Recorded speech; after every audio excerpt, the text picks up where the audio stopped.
El aumento general de la productividad del trabajo a consecuencia del desarrollo de la ganadería, agricultura y otros oficios manuales, así como la aparición de fuerzas de trabajo, al ser transformados los prisioneros de guerra en esclavos, elevó la producción material hasta el punto de disponerse de una masa de productos sobrantes, es decir, de productos que podían guardarse porque ya no se requerían para satisfacer necesidades inmediatas. Con ello se crearon las condiciones para que surgiera la desigualdad de bienes entre los jefes de familia que cultivaban las tierras comunales y cuyos frutos se repartían hasta entonces por igual de acuerdo con las necesidades de cada familia. Con la desigualdad de bienes se hizo posible la apropiación privada de los bienes o producto del trabajo de otros, así como los antagonismos entre pobres y ricos. Desde el punto de vista económico, se convirtió en una necesidad social el respeto a la vida de los prisioneros de guerra, los cuales se libraban de ser exterminados convirtiéndose en esclavos.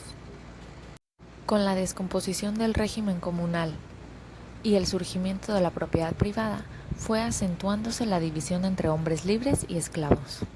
La propiedad, particularmente la de los propietarios de esclavos, liberaba de la necesidad de trabajar. El trabajo físico acabó por convertirse en una ocupación indigna de los hombres libres. Los esclavos vivían en condiciones espantosas y sobre ellos recaía todo el trabajo físico, en particular el más duro. Su trabajo manual fue en Roma la base de la gran producción. La construcción de grandes obras y el desarrollo de la minería fue posible gracias a todo el trabajo forzado de los esclavos. Solo en las minas de Cartagena, de la provincia romana de España, trabajaban 40.000. Los esclavos no eran personas, eran cosas, y como tales sus dueños podían comprarlos, venderlos, jugárselos a las cartas e incluso matarlos. La división de la sociedad antigua en dos clases antagónicas fundamentales se tradujo asimismo en una división de la moral. Con la desaparición del régimen de la comunidad primitiva, desapareció la unidad de la moral. Esta dejó de ser un conjunto de normas aceptadas conscientemente por toda la sociedad. De hecho, existían dos morales. Una, dominante, la de los hombres libres, la única que se tenía por verdadera, y la de aquellos esclavos que internamente rechazaban los principios y normas morales vigentes y consideraban válidos los suyos propios en la medida que se elevaban a la conciencia de su libertad. La moral de los hombres libres no era solo una moral efectiva, vivida, sino que también tenía su fundamento y justificación en las grandes doctrinas éticas de los filósofos de la antigüedad, especialmente Sócrates, Platón y Aristóteles. La moral de los esclavos nunca pudo alcanzar un nivel teórico, aunque, como lo testimonian algunos autores antiguos, tuvo algunas expresiones conceptuales. Aristóteles consideraba que unos hombres eran libres y otros esclavos por naturaleza, y que esta distinción era justa y útil. ¿Qué tal Aristóteles, De acuerdo con esta concepción que respondía a las ideas dominantes de aquella época, los esclavos eran objeto de un trato despiadado, feroz y que ninguno de los grandes filósofos de aquel tiempo consideraba inmoral. Aplastados y embrutecidos como estaban los esclavos, no podían dejar de estar influidos por aquella moral servil que hacía que se vieran a sí mismos como cosas. Por tanto, no les era posible superar con su propio esfuerzo los límites de aquella moral dominante. Pero en plena esclavitud, fueron cobrando una oscura conciencia de su libertad y llegaron a lanzarse en algunos casos en una lucha espontánea y desesperada contra sus opresores, de la que es un grandioso ejemplo la insurrección de Espartaco. Y un ejemplo un poco más aterrizado a nuestros días, a nuestra época, es el país de Haití. No sé si ustedes estén familiarizados con la historia haitiana. Ellos, la isla de Haití fue una colonia francesa. Era muy rica en azúcar, en los plantíos de azúcar y de algodón. Entonces, como era una colonia francesa, por eso hablan francés en Haití. Y se llevaban a los esclavos desde África. Sí, entonces, pues obviamente, como ya lo he estado diciendo en esta lección, tenían unos tratos bastante inhumanos, unas torturas terribles si ellos cometían los llamaban delitos, pero pues eran errores humanos, ¿no? Si uno de los que a mí más me impresionó fue que los cubrían de melaza, que es un producto que se saca del azúcar, y los amarraban a un árbol y dejaban que las hormigas rojas llegaran y se los comían vivos por el olor del azúcar. Entonces todo este tipo de abusos a los derechos propios de un ser humano generaron, como bien lo dije en el pasado, una conciencia oscura acerca de su libertad y aparte de venganza a sus dueños. Por lo cual, una lucha de este género nunca habría sido posible sin el reconocimiento y despliegue de una serie de cualidades morales, que es el espíritu de sacrificio, de solidaridad, disciplina, lealtad a los jefes, etc. Pero en las condiciones espantosas en las que vivían, obviamente era imposible que los esclavos pudieran forjar una moral propia como un conjunto de principios y reglas de acción, y menos aún que salieran del seno de los teóricos que pudiesen fundamentar y justificar dicha moral. Práctica y teóricamente la moral que dominaba era la de los hombres libres. Los rasgos de esta moral, más estrechamente vinculados a su carácter de clase, se han extinguido con la desaparición de la sociedad esclavista. Pero esto no significa que todos sus rasgos fueran perecederos. En algunos estados esclavistas, como el de Atenas, la moral dominante tiene aspectos muy fecundos, no solo para su tiempo, sino para el desarrollo moral posterior. La moral ateniense, por ejemplo, se halla vinculada estrechamente a la política como intento de dirigir y organizar las relaciones entre los miembros de la comunidad sobre bases racionales. De ahí la exaltación de las virtudes morales cívicas, fidelidad y amor a la patria, valor en la guerra, dedicación en los asuntos públicos por encima de los particulares. Pero todo esto se refiere a los hombres libres, cuya libertad tenía por base la institución de la esclavitud y a su vez la negación de que los esclavos pudieran llevar una vida político-moral. Pero dentro de estos límites surge una nueva y fecunda relación para la moral entre el individuo y la comunidad. Por un lado se eleva la conciencia de los intereses de la colectividad y por otro surge una conciencia reflexiva de la propia individualidad. El individuo se siente como miembro de la comunidad sin que por otro lado se vea, como en las sociedades primitivas, absorbido totalmente por ella. Esta comprensión de la existencia del dominio propio, aunque inseparable de la comunidad, es de capital importancia desde el punto de vista moral, ya que conduce a la conciencia de responsabilidad personal, que forma parte de una verdadera conducta moral. Con el hundimiento del mundo antiguo que descansaba en la institución de la esclavitud, surge una nueva sociedad cuyos rasgos esenciales se perfilan ya en los siglos V y VI de nuestra era, y cuya existencia se prolongará durante 10 siglos. Se trata de la sociedad feudal, cuyo régimen económico y social se caracteriza por la división en dos clases sociales fundamentales, la de los señores feudales y la de los campesinos siervos. Los primeros poseían absolutamente la tierra y gozaban de una propiedad relativa sobre los siervos adscritos de por vida a ella. Los siervos de la gleba eran vendidos y comprados en las tierras a las que pertenecían y no podían abandonarlas. Estaban obligados a trabajar para su señor y a cambio de ello podían disponer de una parte de los frutos de su trabajo. Aunque su situación seguía siendo muy dura en comparación con la de los esclavos, ya que eran objetos de toda clase de violencias y arbitrariedades, tenían derecho a la vida y formalmente se les reconocía que no eran cosas, sino seres humanos. Los hombres libres de las villas, artesanos, pequeños industriales y comerciantes, se hallaban sujetos a la autoridad del señor feudal y estaban obligados a ofrecerle ciertas prestaciones a cambio de su protección.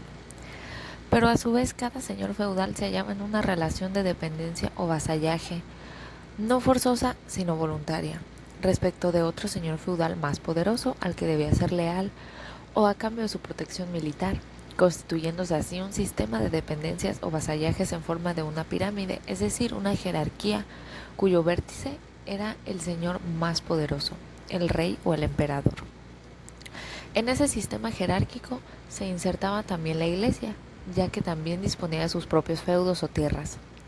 La iglesia era el instrumento del Señor Supremo o de Dios, al que todos los señores de la tierra debían vasallaje y ejercía por ello un poder espiritual indiscutido en toda la vida cultural.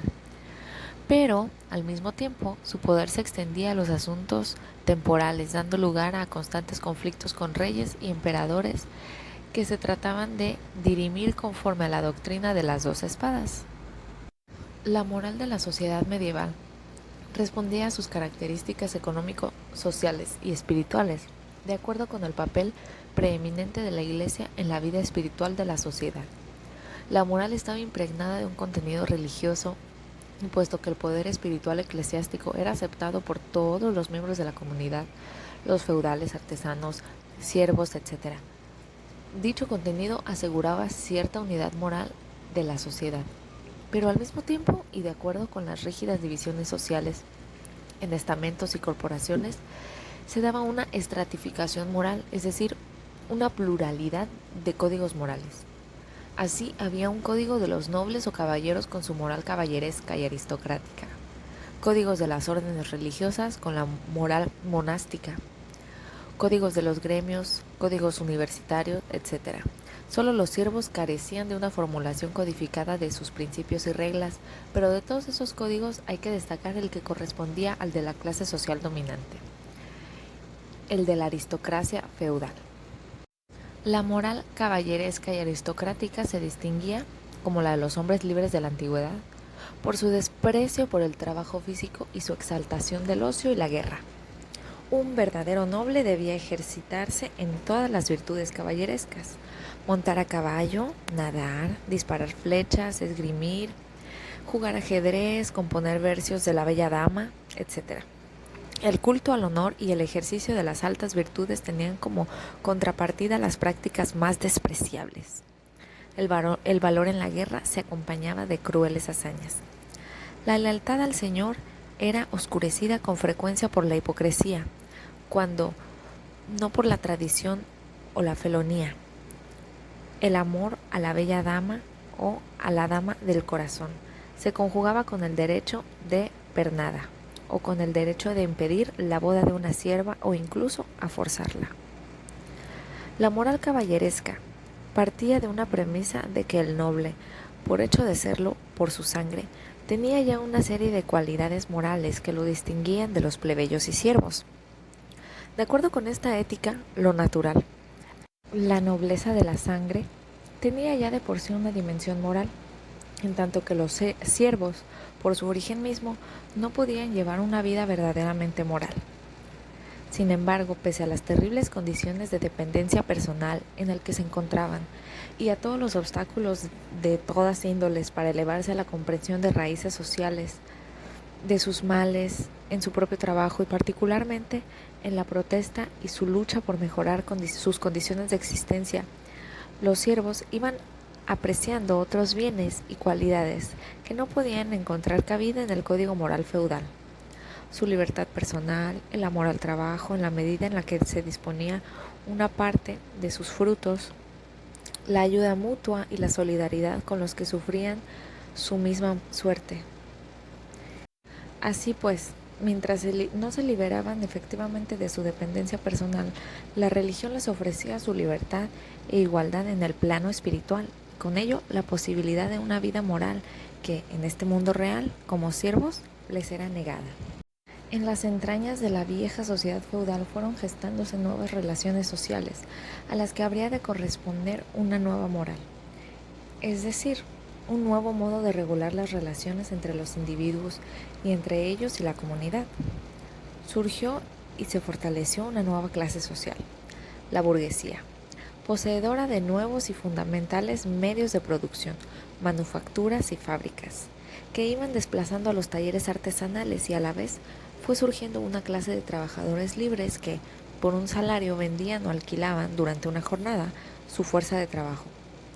Eran ellos trabajadores asalariados o proletariados, que vendían así una mercancía, es decir, su capacidad para trabajar o su fuerza de trabajo, que tiene la propiedad peculiar de producir un valor superior al que se le paga por usarla, es decir, plusvalía o valor no remunerado que el obrero produce o crea.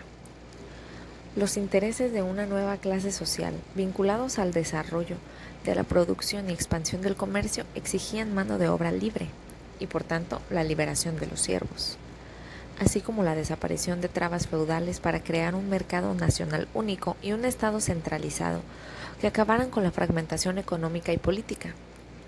A través de una serie de revoluciones en los Países Bajos e Inglaterra, particularmente en Francia, en el último tercio del siglo XVIII se consolida económica y políticamente el poder de una nueva clase social en ascenso y desaparece en primer plano en los países más desarrollados la aristocracia feudal terrateniente. En este nuevo sistema económico-social, que alcanza su expresión clásica a mediados del siglo XIX en Inglaterra, rige como ley fundamental la ley de producción de plusvalía. De acuerdo con esta ley, el sistema solo funciona eficazmente si asegura beneficios, lo cual exige a su vez que el obrero sea considerado exclusivamente como hombre económico, es decir, como medio o instrumento de producción y no como un hombre en concreto, con sus sufrimientos y calamidades. La situación en la que se encuentra el obrero con respecto de la propiedad de los medios fundamentales de producción da lugar al fenómeno de enajenación o del trabajo enajenado. Como sujeto de esta actividad, produce objetos que satisfacen necesidades humanas, pero siendo a su vez una actividad esencial del hombre, el obrero no reconoce como tal o como una actividad propiamente suya, ni se reconoce en sus obras, sino que, por el contrario, su trabajo y sus productos se le prestan como algo extraño e incluso hostil, ya que no lo trae sino miseria, sufrimiento e incertidumbre. En este sistema económico y social, la buena o la mala voluntad individual, las consideraciones morales, no pueden alterar la necesidad objetiva impuesta por el sistema de que el capitalista alquile por un salario la fuerza del trabajo del obrero y lo explote para obtener una plusvalía. La economía se rige, ante todo, por la ley del máximo beneficio, y esta ley genera una moral propia.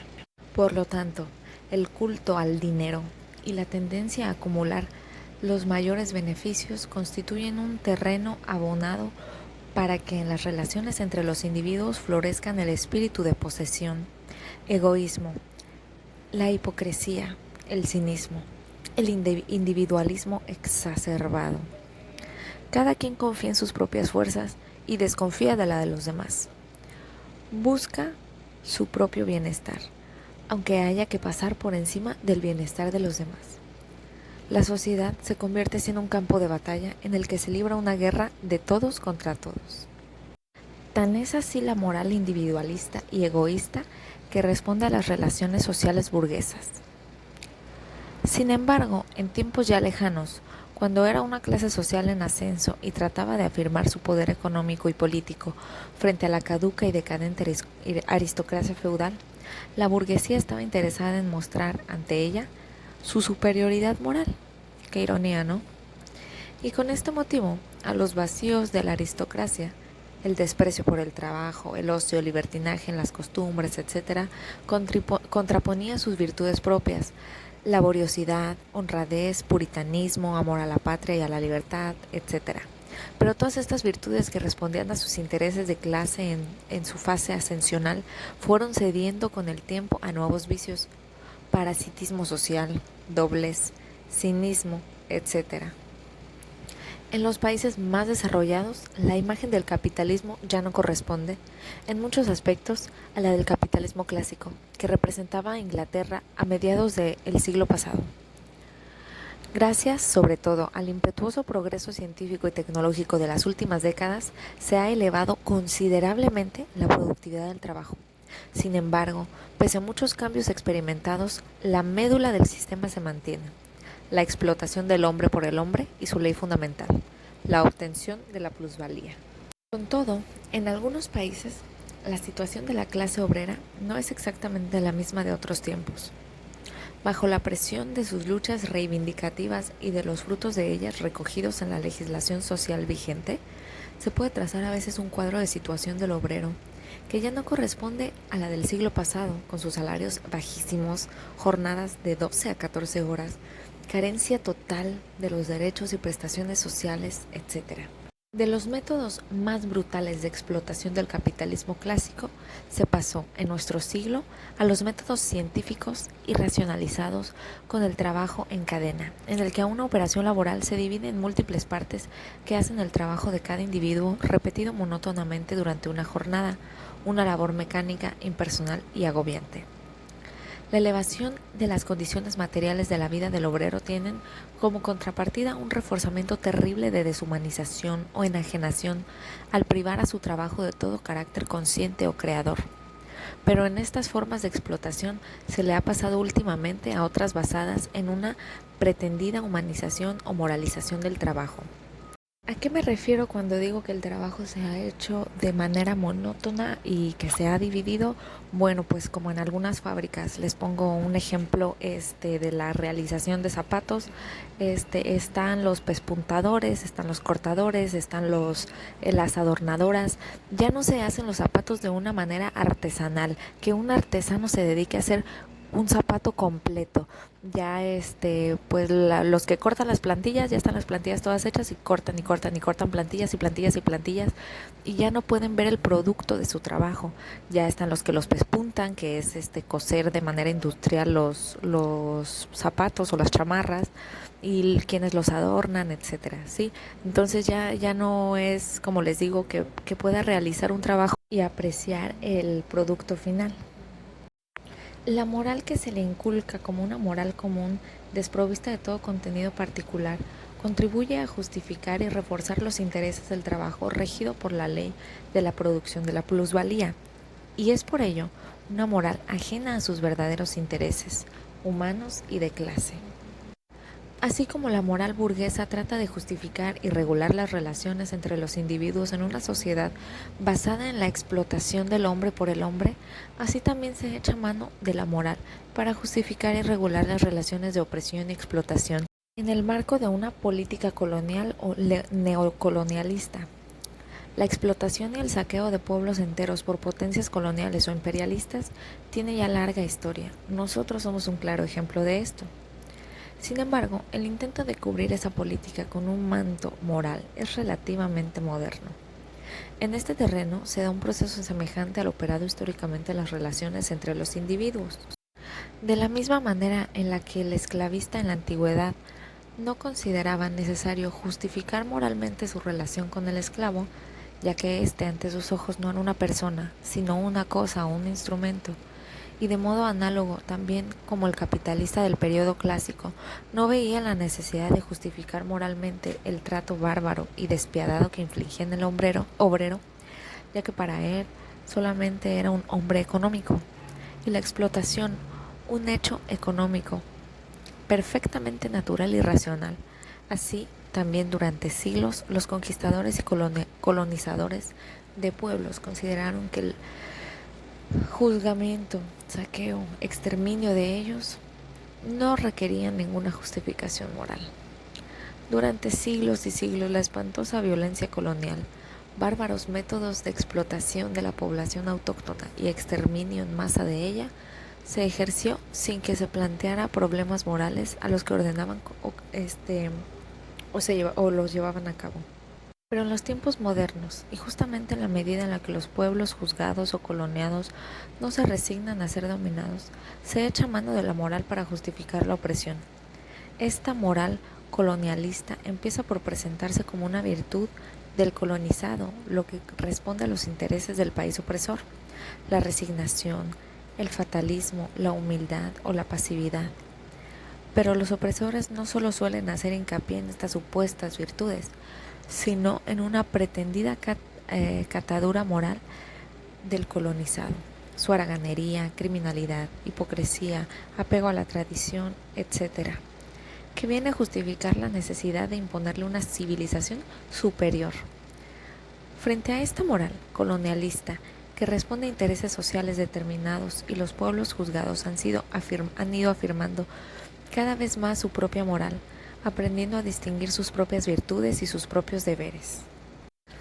Todo lo expuesto anteriormente nos lleva a la conclusión de que la moral vivida efectivamente en la sociedad cambia históricamente de acuerdo con los virajes fundamentales que se operan en el desarrollo social.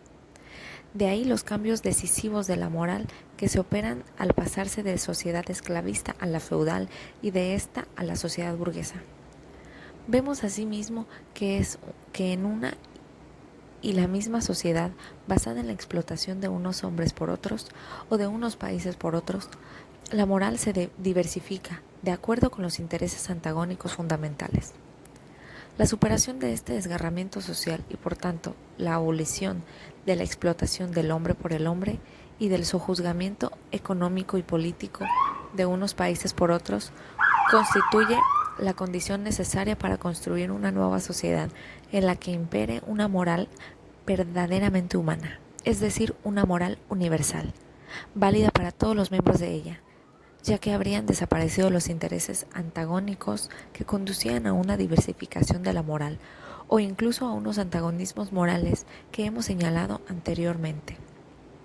Una nueva moral verdaderamente humana implicará un cambio de actitud hacia el trabajo, un desarrollo del espíritu colectivista, la extirpación del espíritu del tener, del consumismo, del individualismo, del racismo, etc. Entrañará asimismo un cambio radical en la actitud hacia la mujer y la estabilización de las relaciones familiares. En suma, significará la realización efectiva del principio kantiano que exhorta a considerar siempre al hombre como un fin y no como un medio. Una moral de este género solo puede darse en una sociedad en que, tras de la superación de la explotación del hombre y las relaciones de los hombres con sus productos y de los individuos entre sí, se vuelvan transparentes, es decir, pierdan el carácter mistificado, enajenante que hasta ahora han tenido. Estas condiciones necesarias son las que se dan en una sociedad socialista, creándose así las posibilidades para una transformación radical que implica la nueva moral. Pero, aunque la sociedad socialista rompe con todas las sociedades anteriores basadas en una explotación del hombre y que en este sentido se constituye ya una organización social superior, tiene que hacer frente a las dificultades, deformaciones y limitaciones que frenan la creación de una nueva moral, como son el productivismo, el burocratismo, la supervisión del espíritu de posesión, supervivencias en el espíritu de posesión, el individualismo burgués, la aparición de nuevas formas de enajenación, etc. La nueva moral no puede surgir si no se dan una serie de condiciones necesarias tanto económicas como sociales y políticas, pero la creación de esta nueva moral, de un hombre con nuevas cualidades morales, es una larga tarea que lejos de cumplirse no hace más que iniciarse al crearse estas nuevas condiciones.